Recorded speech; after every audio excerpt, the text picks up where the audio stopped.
ऋषभ मेहता, नायब कार्यपालक लाइट शाखा, जामनगर महानगरपालिका।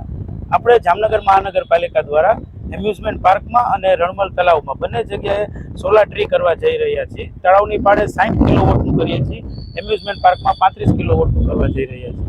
તળાવની પાળે 4 ટ્રી બનાવવામાં આવે છે સોલારના।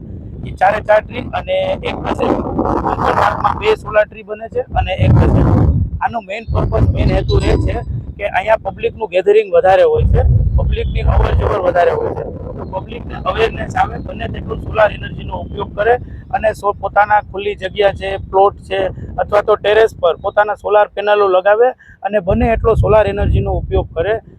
બને આપણે એક ગ્રીન એનર્જી તરફ જઈ રહ્યા છીએ। ગ્રીન એનર્જીનું પહેલું પગલું છે, જેથી આપણે પર્યાવરણને બચાવી શકીએ અને આનાથી આપણે આર્થિક ફાયદો તો થશે જ, જેએમસીના આર્થિક ભારણમાં પણ બિલમાં પણ ફાયદો થશે અને પબ્લિકને પણ પોતાના આર્થિક બિલમાં ફાયદો થાય પીજીવીસીએલના, અને જેથી કરીને આપણે આ કરવા જઈ રહ્યા છીએ।